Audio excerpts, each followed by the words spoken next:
Hello friends, welcome to exam study hub YouTube channel में आपका स्वागत है। आज मैं आप लोगों को जुलाई सीटेट 2023 सोशल स्टडीज़ के इम्पॉर्टेंट क्वेश्चन कराऊंगी। जैसा कि आप लोग को पता है कि सीटेट का जो सेकंड पेपर होता है उसमें जो सोशल स्टडीज़ जो होता है वो आपका 60 नंबर का आता है। आज मैं उसी का क्वेश्चन पढ़ाऊंगी। सीटेट में पेडागोजी और आपका कंटेंट दोनों पूछता है। आज मैं आप लोगों को कंटेंट का क्वेश्चन लाई हूँ,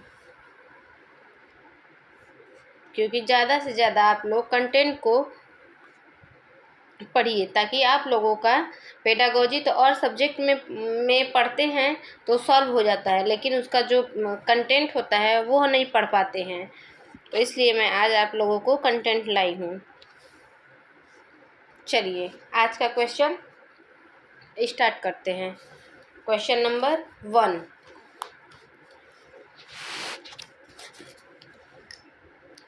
अर्थशास्त्र के अनुसार मौर्य काल में उत्तर पश्चिम के लिए प्रसिद्ध था। आपको बताना है कि अर्थशास्त्र के अनुसार मौर्य काल में उत्तर पश्चिम के लिए प्रसिद्ध था। आपका यहाँ 4 ऑप्शन दिया गया है। ऑप्शन ए कपास, ऑप्शन बी सोना एवं बहुमूल्य, ऑप्शन सी चांदी एवं तांबा, ऑप्शन डी कंबल। आपको बताना है कि अर्थशास्त्र के अनुसार मौर्य काल में उत्तर पश्चिम के लिए प्रसिद्ध था कपास, सोना एवं बहुमूल्य, चांदी एवं तांबा, कंबल। आपका जो राइट आंसर है वो है आपका ऑप्शन डी कंबल। कंबल मौर्य काल में उत्तर पश्चिम के लिए प्रसिद्ध था अर्थशास्त्र के अनुसार। और आपको जो मौर्य काल में कंबल को हम भींगी सी कहते थे।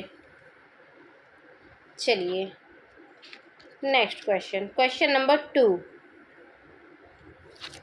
एम्फोरा एक था। आपको बताना है कि एम्फोरा क्या था। ऑप्शन ए इटली का सिक्का, ऑप्शन बी लाल चमकदार बर्तन, ऑप्शन सी लंबा एवं दोनों तरफ हत्थे लगा जार, ऑप्शन डी छिद्र युक्त बर्तन। आपको बताना है कि एम्फोरा एक था इटली का सिक्का, लाल चमकदार बर्तन, लंबा एवं दोनों तरफ हत्थे लगा जार, छिद्र युक्त बर्तन। आपका यहाँ पे जो राइट आंसर है वो है आपका ऑप्शन सी। एम्फोरा एक लंबा एवं दोनों तरफ हत्थे लगा जार था। चलिए नेक्स्ट क्वेश्चन नंबर 3, रोमन साम्राज्य में काली मिर्च की इतनी मांग थी कि इसे के नाम से बुलाते थे। आपको बताना है कि रोमन साम्राज्य में काली मिर्च की इतनी मांग थी कि इसे किसके नाम से बुलाते थे। ऑप्शन ए काला जादू, ऑप्शन बी काला ताबीज, ऑप्शन सी काला पत्थर, ऑप्शन डी काला सोना। आपको बताना है कि रोमन साम्राज्य में काली मिर्च को इतनी मांग थी कि इसे किस नाम से बुलाते थे। काला जादू, काला ताबीज, काला पत्थर, काला सोना। आपका यहाँ जो राइट आंसर है वो है आपका ऑप्शन डी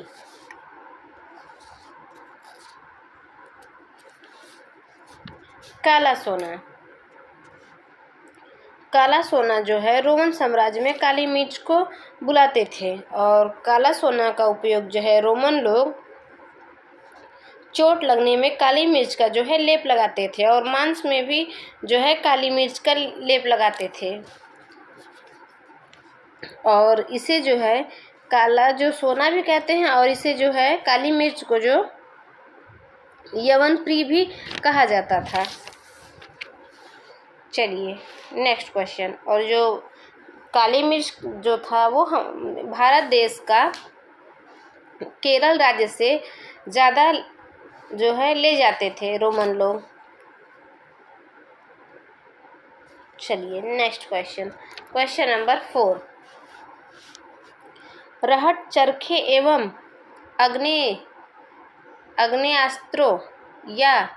आग्नेयास्त्रों का आविष्कार में हुआ था।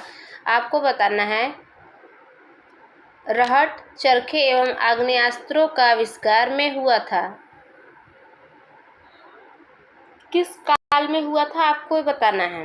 आपका यहाँ 4 ऑप्शन है। ऑप्शन ए प्रागैतिहासिक काल, ऑप्शन बी प्राचीन काल, ऑप्शन सी महाकाल, ऑप्शन डी आधुनिक काल।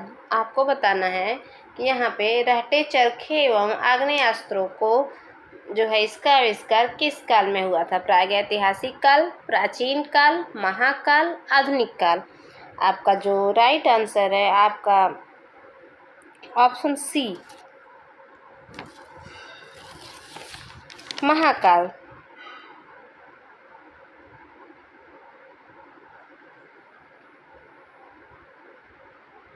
ये जो महाकाल है ये जो है मध्यकाल होगा। आपका रहटे चरखे एवं आग्नेय शास्त्रों का जो आविष्कार है मध्यकाल में हुआ था। आप लोग इसे बना लीजिएगा।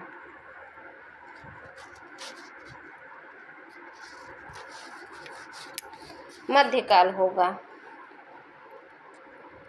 और ये जो मध्यकाल था 14वीं और जो 15वीं शताब्दी में मध्यकाल था। चलिए नेक्स्ट क्वेश्चन, क्वेश्चन नंबर 5।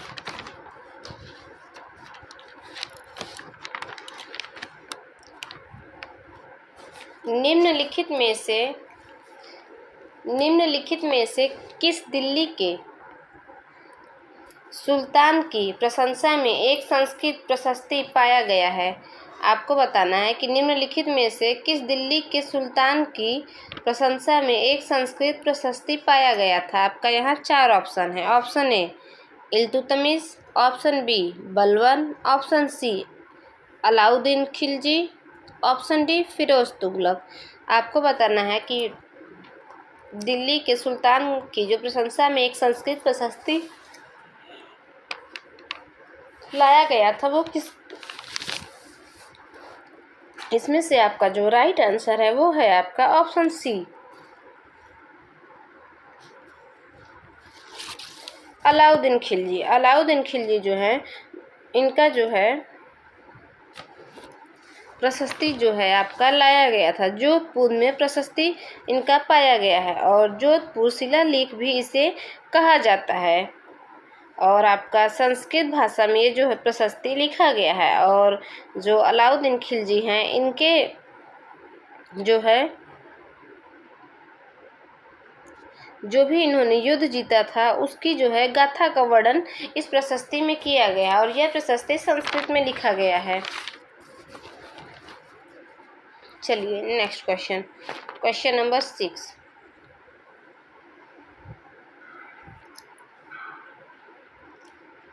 हिरण्यगर्भ नामक अनुष्ठान किया जाता था। आपको बताना है कि हिरण्यगर्भ नामक अनुष्ठान किया जाता था, क्यों किया जाता। आपका यहाँ 4 ऑप्शन है। ऑप्शन ए जब एक राजा किसी क्षेत्र को जीतता था, ऑप्शन बी राजा को क्षत्रिय घोषित करने के लिए चाहे वह जन्म से क्षत्रिय न हो, ऑप्शन सी हिरण का शिकार करने से पहले, ऑप्शन डी पुत्र के जन्म के लिए। आपको बताना है कि हिरण्यगर्भ नामक जो अनुष्ठान था क्यों किया जाता था। जब एक राजा किसी क्षेत्र को जीतता था उसके लिए हिरण्यगर्भ नामक अनुष्ठान किया जाता था, या फिर पुत्र के जन्म होने पे, या जब वो हिरण का शिकार करता था करने से पहले करता था, या राजा क्षत्रिय घोषित करने के लिए चाहे वो जन्म से क्षत्रिय न हो। आपका यहाँ जो राइट आंसर है वो है आपका ऑप्शन बी राजा को क्षत्रिय घोषित करने के लिए चाहे वो जन्म से क्षत्रिय न हो। कोई भी राजा जब बनता था वो जन्म से क्षत्रिय नहीं होता था तो उसे क्षत्रिय घोषित करने के लिए हिरण्यगर्भ नामक अनुष्ठान किया जाता था। दंती दुर्ग राष्ट्रकूट शासक ने अपनी राजधानी उज्जैनी में किया था क्योंकि ये क्षत्रिय नहीं था। जो दंती दुर्ग था राष्ट्रकूट शासक ये अपनी राजधानी उज्जैनी में किया था क्योंकि ये क्षत्रिय नहीं था जन्म से, इसलिए ये हिरण्यगर्भ नामक अनुष्ठान किया था। चलिए next question, question number 7। Chola काल में व्यापारियों के संघ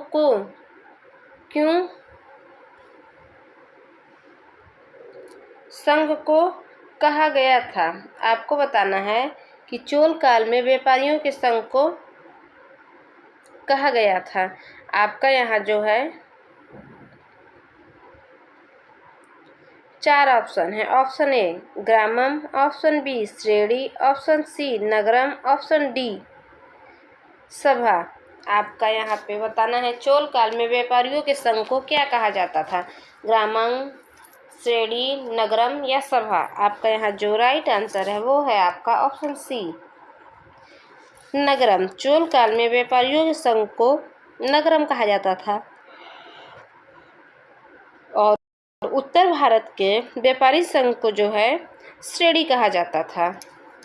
चलिए next question, question number 8।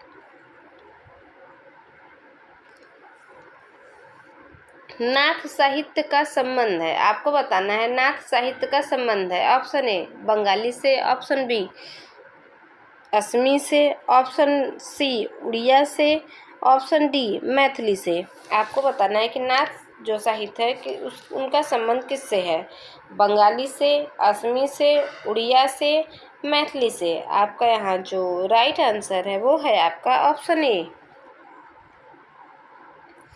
Bengali से। नाथ संप्रदाय के जो स्थापना जो किए थे वो मत्स्येंद्र नाथ ने किए थे। चलिए next question, question number 9। Khan Abdul Ghaffar Khan ने उत्तर पश्चिम सीमांत प्रांत में शक्तिशाली अहिंसक आंदोलन चलाया जिसे के रूप में जाना जाता है। आपको बताना है खान अब्दुल गफ्फार खान ने उत्तर पश्चिम सीमांत में शक्तिशाली अहिंसक आंदोलन चलाया था जिसे के रूप में जाना जाता था। किसके रूप में जाना जाता है? यहाँ पे आपका 4 ऑप्शन है। ऑप्शन ए राम रहीम आंदोलन, ऑप्शन बी खिलाफत आंदोलन, ऑप्शन सी खुदाई खिदमतगार आंदोलन, ऑप्शन डी पख्तून आंदोलन। आपको बताना है कि यहाँ पे खान अब्दुल गफ्फार खान ने उत्तर पश्चिमी सीमांत में शक्तिशाली अहिंसक आंदोलन चलाया था, उसे किस नाम से जाना जाता था?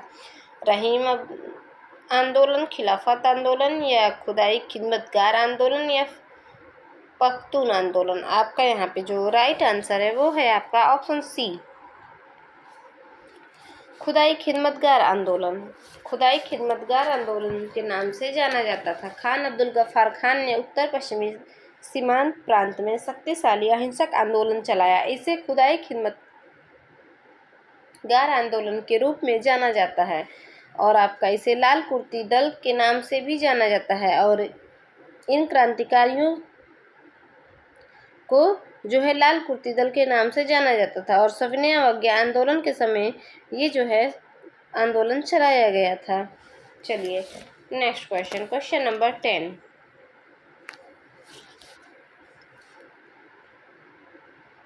कांग्रेस द्वारा पारित पूर्ण स्वराज 1929 के लिए संघर्ष की प्रस्तावना के बाद को स्वतंत्रता दिवस मनाया गया है। आपको बताना है कि कांग्रेस द्वारा पारित पूर्ण स्वराज 1929 के लिए संघर्ष की प्रस्तावना के बाद को स्वतंत्रता दिवस मनाया गया है। आपका यहाँ 4 ऑप्शन है। ऑप्शन ए 15 अगस्त 1930, ऑप्शन बी 26 जनवरी 1930, ऑप्शन सी 1 जनवरी 1930, ऑप्शन डी 2 अक्टूबर 1930।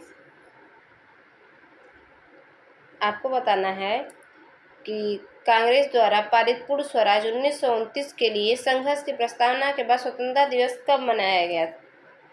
आपका यहाँ पे जो राइट आंसर है वो है आपका ऑप्शन बी 26 जनवरी 1930। 1929 में लाहौर अधिवेशन जो है रावी नदी के तट पे हुआ था और इसी में कांग्रेस का जो था अधिवेशन था उसी में पूर्ण स्वराज का प्रस्तावित हुआ था और 26 जनवरी 1930 में स्वतंत्रता मनाने का निर्णय लिया गया था। चलिए next question, question number 11। Question number 11।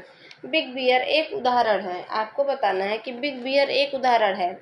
Option A आकाशगंगा, ऑप्शन बी नक्षत्र मंडल, ऑप्शन सी तारा का, ऑप्शन डी गैलेक्सी का।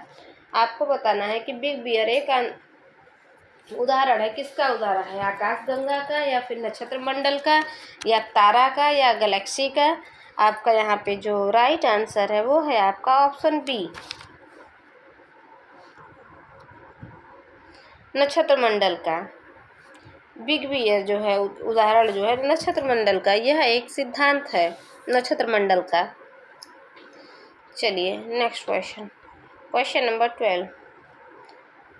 पृथ्वी अपने अक्ष पे घूमती है। आपको बताना है कि पृथ्वी अपने अक्ष पे घूमती है। आपका यहाँ 4 ऑप्शन है। ऑप्शन ए पश्चिम से पूरब की ओर, ऑप्शन बी उत्तर से दक्षिण की ओर, ऑप्शन सी पूरब से पश्चिम की ओर, ऑप्शन डी दक्षिण से उत्तर की ओर। आपको बताना है कि पृथ्वी अपने अक्ष पे घूमती है पश्चिम से पूरब की ओर, उत्तर से दक्षिण की ओर, पूरब से पश्चिम की ओर या फिर ऑप्शन डी दक्षिण से उत्तर की ओर। आपका यहाँ पे जो राइट आंसर है वो है आपका ऑप्शन ए पश्चिम से पूरब की ओर। पृथ्वी अपने अक्ष पे जो है पश्चिम से पूरब की ओर घूमती है और अपने अक्ष पे घूमना जो है पृथ्वी का घूर्णन गति कहलाता है। और जो पृथ्वी है एक चक्कर जो है 24 घंटे में पूरा करती है, जिससे दिन और रात होता है। चलिए नेक्स्ट क्वेश्चन, क्वेश्चन नंबर 13। पृथ्वी से चंद्रमा का केवल एक ही भाग दिखाई पड़ता है क्योंकि। आपको बताना है कि पृथ्वी से चंद्रमा का केवल एक ही भाग दिखाई पड़ता है क्योंकि। ऑप्शन ए चंद्रमा का दूसरा भाग केवल दिन के समय पृथ्वी की ओर होता है, ऑप्शन बी चंद्रमा का दूसरा भाग केवल अमावस्या को पृथ्वी की ओर होता है, ऑप्शन सी चंद्रमा को पृथ्वी के चारों ओर चक्कर लगाने में तथा अक्ष पर घूमने में समान समय लगता है, ऑप्शन डी चंद्रमा को अपने अक्ष पे एक चक्कर लगाने में 1 प्रकाश वर्ष लगता है। आपको बताना है कि पृथ्वी से चंद्रमा का केवल एक ही भाग दिखाई पड़ता है क्योंकि। आपका यहाँ जो राइट आंसर है वो है आपका ऑप्शन सी चंद्रमा को पृथ्वी के चारों ओर चक्कर लगाने में तथा अक्ष पर घूमने में समान समय लगता है। चलिए नेक्स्ट क्वेश्चन, क्वेश्चन नंबर 14। जैसे जैसे हम पूर्वी गोलार्ध में पश्चिमी गोलार्ध की ओर जाते हैं देशांतर रेखाओं का आकार। आपको बताना है कि जैसे जैसे हम पूर्वी गोलार्ध से पश्चिमी गोलार्ध की ओर जाते हैं तो देशांतर रेखाओं का आकार क्या होता है, बढ़ता जाता है, घटता जाता है, समान रहता है। ऑप्शन डी पहले बढ़ता जाता है फिर घटता जाता है। आपको बताना है कि जैसे जैसे हम पृथ्वी गोलार्ध से पश्चिमी गोलार्ध की ओर जाते हैं तो देशांतर रेखाओं का आकार क्या होता है, बढ़ता जाता है, घटता जाता है, समान रहता है, पहले बढ़ता जाता है फिर घटता जाता है। आपका यहाँ जो राइट आंसर है वो है आपका option C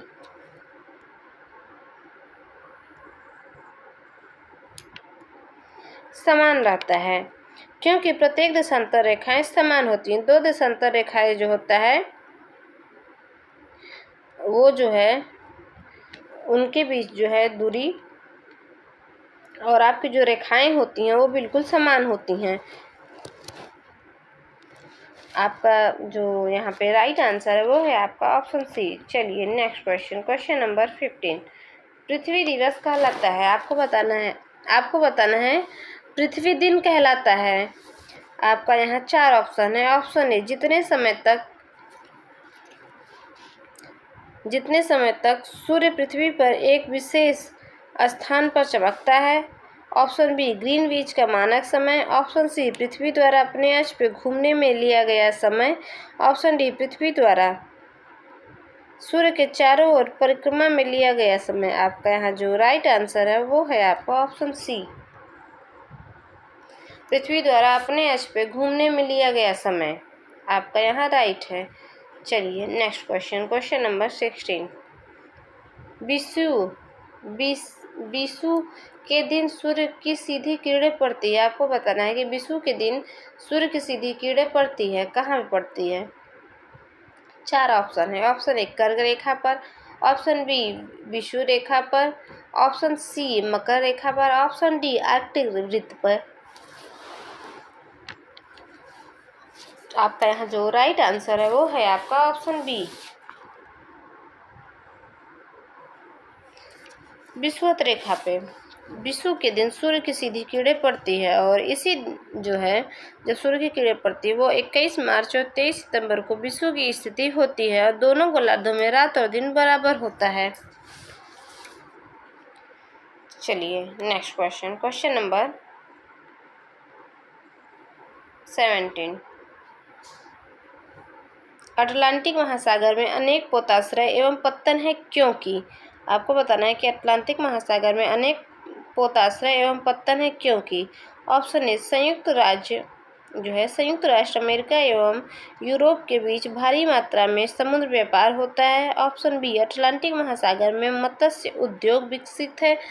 option C Atlantic महासागर की तट रेखा अधिक दंतुरित है। ऑप्शन डी अटलांटिक महासागर की तट रेखा अधिक छिछली है। आपको बताना है कि अटलांटिक महासागर में अनेक पोताश्रय एवं पत्तन क्योंकि। आपका यहाँ पे जो राइट आंसर है वो है आपका ऑप्शन सी अटलांटिक महासागर की तट रेखा अधिक दूतरित है। आपका यहाँ जो दतुरित है इसका अर्थ होता है आपका कटी फटी रेखाएं जो होती हैं, और ये प्राकृतिक बंदरगाह के लिए भी सही हो। चलिए नेक्स्ट क्वेश्चन, क्वेश्चन नंबर 18। दुनिया की सबसे लंबी पर्वत श्रृंखला कौन सी है। आपको बताना है कि दुनिया की सबसे लंबी पर्वत श्रृंखला कौन सी है। आपका यहाँ 4 ऑप्शन दिया गया है। Option A Himalaya, option B Rocky, option C Andes, option D Alps. आपको बताना है कि दुनिया की सबसे लंबी पर्वत श्रृंखला कौन सी है। आपका यहाँ जो राइट आंसर है वो है आपका ऑप्शन सी एंडीज। एंडीज जो है यह दक्षिण अमेरिका में है, और इसकी लंबाई 7200 किलोमीटर है। चलिए next question, question number 19। Bharat में उष्णकटिबंधीय वर्षा वन पाए जाते हैं। आपको बताना है कि भारत में उष्णकटिबंधीय वर्षा वन पाए जाते हैं कहाँ पे। Madhya Pradesh, option A, option B Himachal Pradesh में, ऑप्शन सी अंडमान निकोबार द्वीप समूह में, ऑप्शन डी राजस्थान में। आपको बताना है कि भारत में उष्णकटिबंधीय वर्षा वन कहाँ पाए जाते हैं। मध्य प्रदेश, हिमाचल प्रदेश, अंडमान निकोबार द्वीप समूह में, राजस्थान में। आपका यहाँ जो राइट आंसर है वो है आपका ऑप्शन सी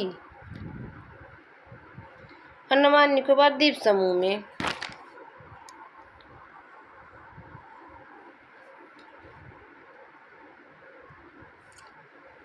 भारत का उष्णकटिबंधीय वर्षा वन जो है आपका अंडमान निकोबार द्वीप समूह में है। चलिए नेक्स्ट क्वेश्चन,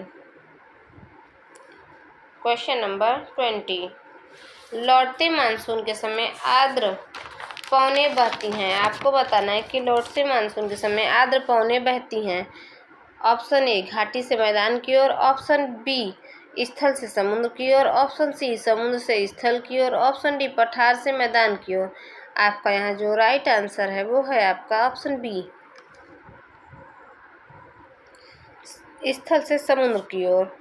स्थलीय जो समीर कहलाती है, ये स्थल से जब समुद्र की ओर पवनें चलती हैं तो उसे स्थलीय समीर कहते हैं। और ये जो लौटता हुआ मानसून है वो भारत में जो है आपका कोरोमंडल तट पे वर्षा कराता है। चलिए नेक्स्ट क्वेश्चन, क्वेश्चन नंबर 21। आपका स्क्रीन पे 21 क्वेश्चन है। चलिए आप इसका आंसर दीजिए। निम्नलिखित में से किसे पृथ्वी के फेफड़े कहा जाता है। आपको बताना है कि इसमें से किसे पृथ्वी का फेफड़ा कहा जाता है। Lungs of the earth. Option A Brazil के उष्णकटिबंधीय सदाबहार वन, ऑप्शन बी मध्य अमेरिका के उष्णकटिबंधीय पर्वतीय वन, ऑप्शन सी चीन के शीतोष्ण सदाबहार वन, ऑप्शन डी चिली के शीतोष्ण पर्णपाती वन। आपका यहाँ जो राइट आंसर है वो है आपका ऑप्शन ए ब्राज़ील के उष्णकटिबंधीय सदाबहार वन। ब्राज़ील का जो है उष्णकटिबंधीय वन जो है सदाबहार वन को ही फेफड़ा है, पृथ्वी का फेफड़ा कहा जाता है। और विषुवत रेखा पे होने के कारण यहाँ पे घने और सदाबहार वन पाए जाते हैं और यहाँ पे सबसे ज़्यादा ऑक्सीजन भी यहीं से प्राप्त होता है। चलिए नेक्स्ट क्वेश्चन, क्वेश्चन नंबर 22।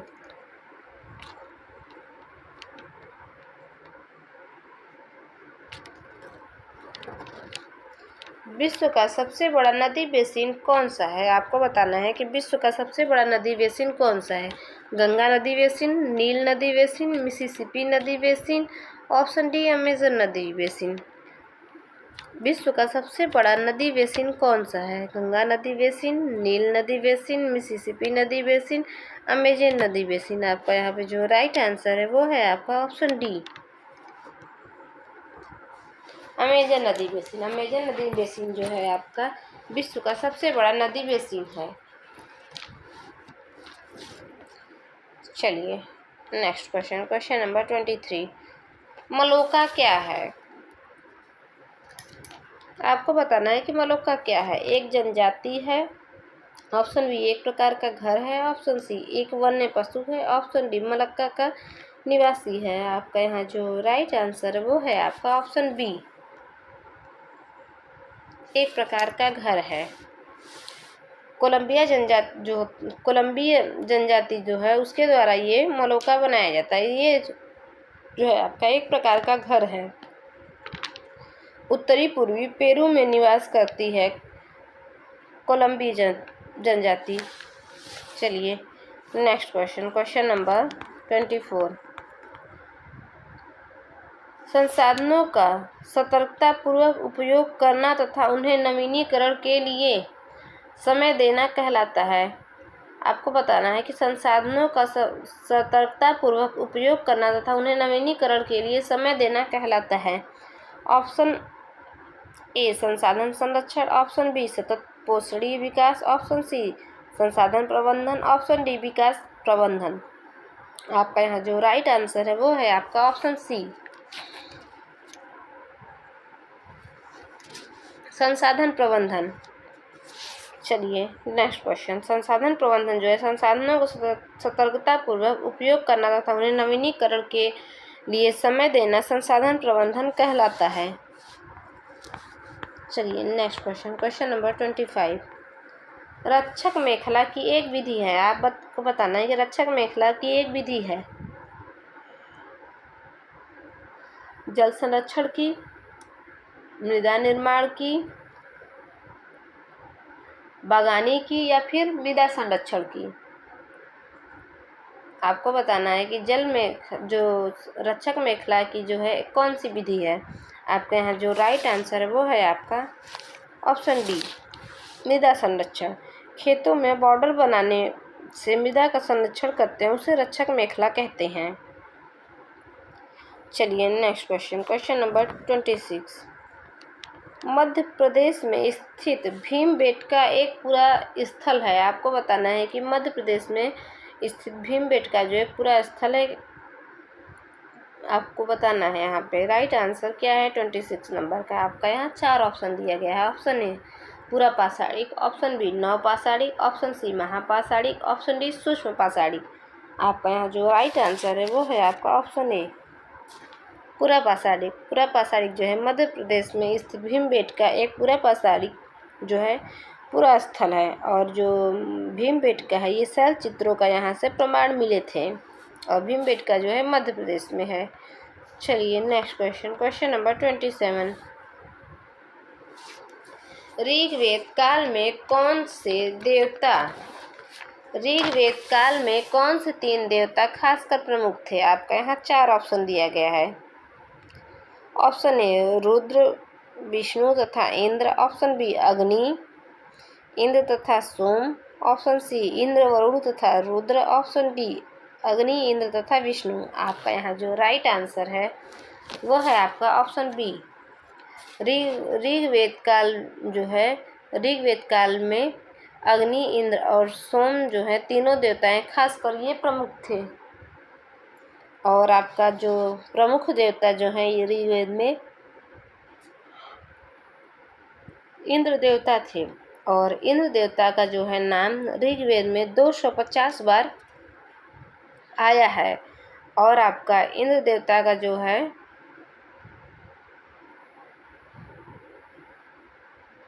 और आपका यहाँ पे जो अग्नि देवता है, अग्नि देवता का जो है 200 बार अग्नि देवता का नाम आया है।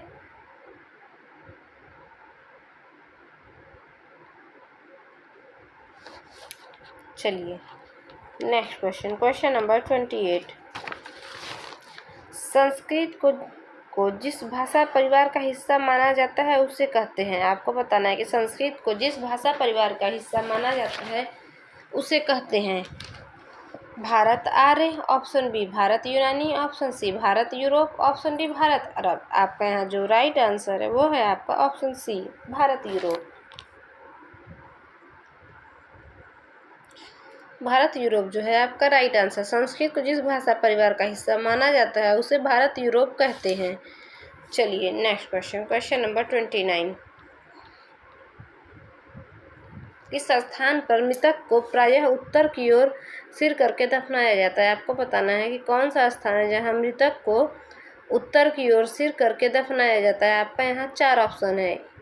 Inamgaon, option B Burzahom, option C Mehrgarh, option D Bhimbetka. आपका यहाँ जो राइट आंसर है वो है आपका ऑप्शन ए इनाम गांव। इनाम गांव में जो है आपको मृतकों को प्रायः उत्तर की ओर सिर करके दफनाया जाता था। और जो इनाम गांव ये है आपका महाराष्ट्र में। चलिए नेक्स्ट क्वेश्चन,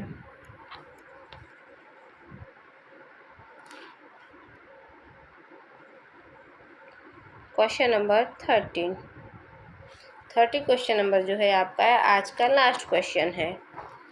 बुद्ध द्वारा लालसाओं व इच्छाओं की तृष्णा का जो है तृष्णा को निम्नलिखित क्या बताया गया है। आपको बताना है बुद्ध द्वारा लालसाओं व इच्छाओं की तृष्णा को निम्नलिखित में से क्या बताया गया है। आपका यहाँ 4 ऑप्शन है। ऑप्शन ए पिपासा, ऑप्शन बी तृष्णा, ऑप्शन सी तन्हा, ऑप्शन डी तीव्र इच्छा। आपको बताना है कि बुद्ध द्वारा लालसाओं व इच्छाओं की तृष्णा जो है निम्नलिखित में से उसे क्या बताया गया है। आपका यहाँ जो राइट आंसर है वो है आपका तृष्णा, ऑप्शन बी। आपका यहाँ जो 30 नंबर का क्वेश्चन है उसका राइट आंसर है ऑप्शन बी। चलिए आज का क्वेश्चन आपका यहीं समाप्त होता है। आई होप आप लोगों को ये वीडियो अच्छा लगा होगा, हेल्पफुल लगा होगा। इस वीडियो को लाइक शेयर सब्सक्राइब ज़रूर किया करें। आप लोगों को ये वीडियो कैसा लगा प्लीज़ कमेंट बॉक्स में ज़रूर बताएं। और आप लोगों के पास जो भी आप लोगों का फेसबुक ग्रुप है आपका स्टडी का या फिर व्हाट्सएप ग्रुप है उसमें जो है ये वीडियो ज़्यादा से ज़्यादा आप लोग शेयर करें और आप लोगों को अच्छा से अच्छा जो है और कंटेंट मिलेगा। और ये जो है वीडियो आपको मॉर्निंग में जो है ये आपका मॉर्निंग का है। डेली आपको 8 बजे जो है मॉर्निंग में क्लास मिलती है। Thanks for watching.